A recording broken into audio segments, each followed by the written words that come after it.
بالك ما كنتش نتخيل روحي اني نمارس رياضه الملاكمه، كنت اهوى رياضه كره القدم. صحيح.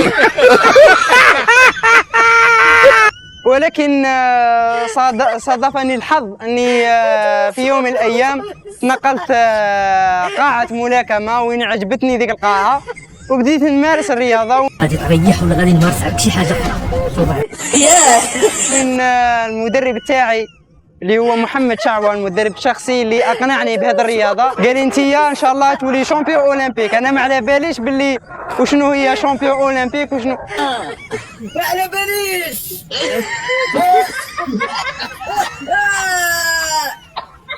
ولكن جا النهار وين درت لي جوج اولمبيك تاع طوكيو وتحقق هذاك الحلم.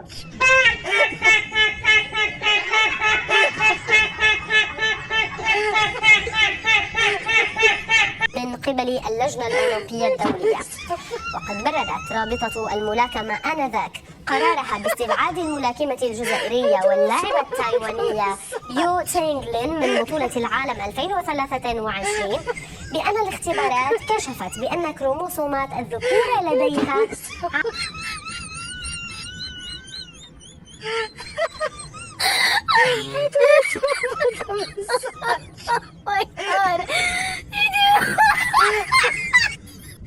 هذه إيمان خليف، وهي ملاكمة جزائرية تضع عليها بلادها آمالا كبيرة للظفر بميدالية في أولمبياد باريس. ولكن إيمان أثير حولها الكثير من النقاش.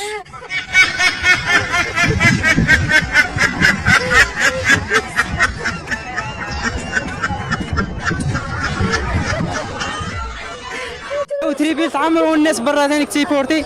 الحمد لله على كل حال وراني فرحانه بزاف. ان شاء الله ربي يوفقنا منازلات اخرى. هو مين ده؟ انا عارفه يا اختي.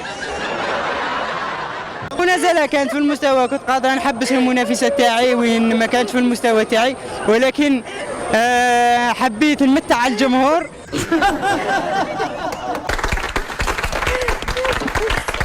ولكن في النهايه وين يلزم علي انه ننهي المنازله، ونهيت المنازله كما كان الحال، وان شاء الله المنازلات اخرى ان شاء الله. ان شاء الله بربي.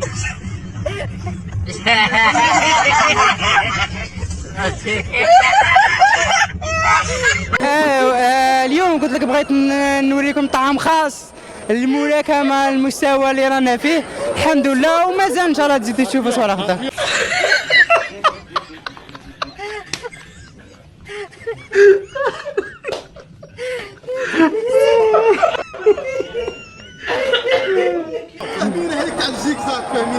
لي زيسكيف اكيد هذيك تفادي ولا التفادي اللكمات. شناهي؟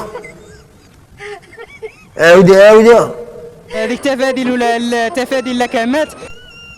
الطرود كان يلزم عليا، لازم هذيك لازم نمتع بها الجمهور، درتها لهم سبيسيال ليهم. يا للروعه.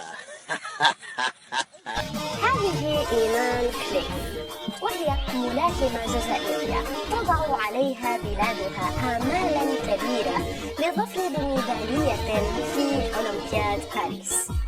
ولكن إيمان أثير حولها الكثير من النقاش. فالعام الماضي تم استبعادها قبل ساعات من مباراتها في بطولة العالم للسيدات في نيودلهي بعد فشلها في تلبية معايير الأهلية التي وضعها الاتحاد الدولي للملاكمة، بينما تشارك إيمان الآن في أولمبياد باريس. غير أن قرار اللجنة الأولمبية الدولية بالسماح لها بالمشاركة لم يضع حدا للجدل القديم، بل تصاعد مرة أخرى حول أهلية إيمان للمنافسة منذ اليوم الخميس بعد فوزها على الإيطالية أنجيلا كاريني في الدور الثمن النهائي. واستمر الجدل ولم يحتمل، إذ شن مسؤولون ووسائل إعلام أجنبية هجوما على الملاكمة الجزائرية مشككين في أن تكون امرأة، وأيضا شككوا في إنجازاتها، وهو ما قوبل باستنكار وإدانات نشطاء ممن انتقدوا الصور النمطية التي يرسمها البعض للنساء خاصة الرياضيات منهم.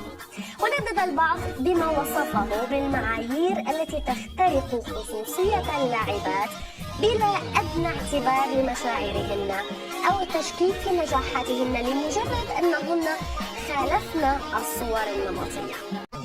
فضلا إذا كنت ليس حاسدا، ضع إعجاب لصفحتي واشترك في قناتي مانجر.